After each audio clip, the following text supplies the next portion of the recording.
Hey everyone, and welcome. Today, we are jumping right into something that is on practically every parent's mind: screen time. But we're not just talking about opinions here. We're going to look at some incredible new science that shows us the direct, measurable impact it has on the brains of our littlest kids. Okay, so this is it, right? The big question.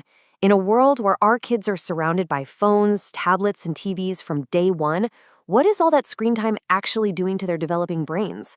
It's something we all wonder about, and honestly, the answers coming from the science are pretty eye-opening.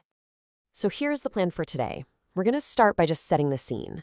Then we'll take a look at some really groundbreaking research that literally looks inside a toddler's brain. We'll get into something called the white matter connection. Sounds technical, but I promise it's not. We'll bust a few common myths with some cold, hard data. And then the most important part, we'll lay out a simple three-step plan to help. And we'll wrap it all up with the one big thing you should take away from all this. All right, first things first, let's just talk about the reality of today's world. Screen time isn't some weird, abstract thing anymore. For so many families, it's just part of daily life. But just how big a part has it become? Get this, 3.2 hours. That's the average amount of time a child under the age of 3 spends in front of a screen every single day.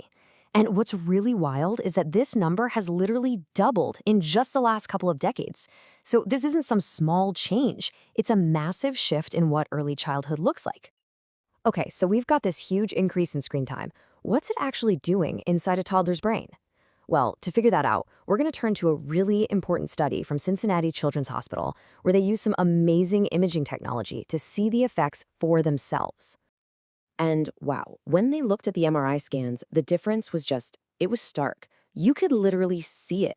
On one side, you have the brains of toddlers with less screen time. They look organized, well-structured, but then you look at the brains of toddlers with more screen time and you see something totally different. Way less organization, and you can see it right there: underdeveloped white matter. Okay, so you just heard me say that phrase, white matter. And that's the thing we really need to zoom in on. It sounds super technical, I know, but trust me, it's the key to this whole story. So let's quickly break down what it is and why it matters so much. And this is where it gets really specific. They could actually measure the impact. For every extra half hour of screen time a day, they saw a drop of 0.18 in this key measure of how well the brain is wired. This isn't just a general observation. It's a real, quantifiable change to the brain's physical structure. So what is this white matter stuff? Honestly, the best way to think about it is like the internet cables for your brain. It's this massive network of connections that lets all the different parts of the brain talk to each other. And those connections are absolutely essential for developing things like language and learning to read. And we can even take it one step deeper. If the white matter is the cable, then this stuff called myelin is like that rubber coating, the insulation wrapped around it. When that myelin is healthy and thick, information just zips across the brain, super fast, super efficient. But if it's underdeveloped, that communication gets slow and choppy. All right, now let's get into something I think a lot of us can relate to. Because look, most parents are trying to do the right thing, right?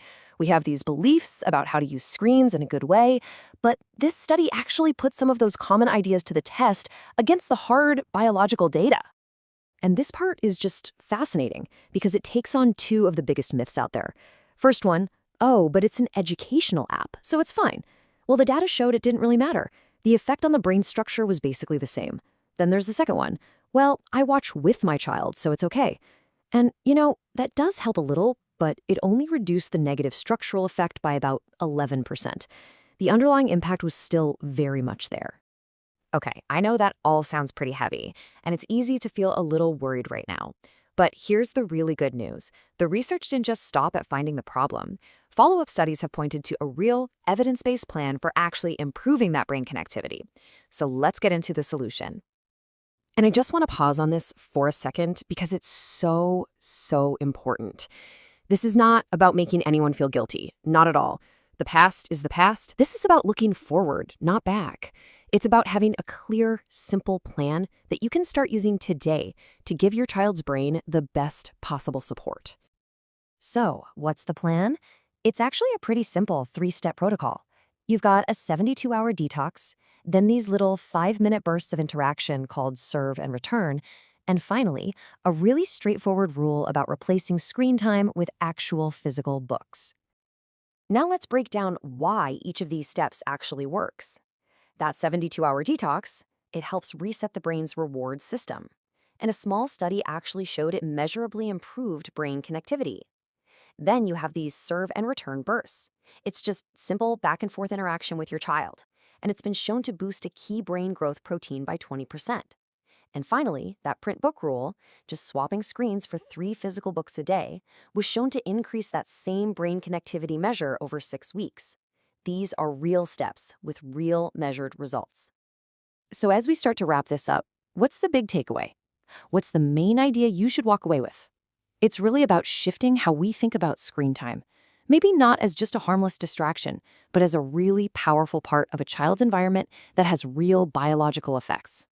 And I think this quote from Dr. Jenny Radesky, who is a top pediatrician with the American Academy of Pediatrics, just says it all.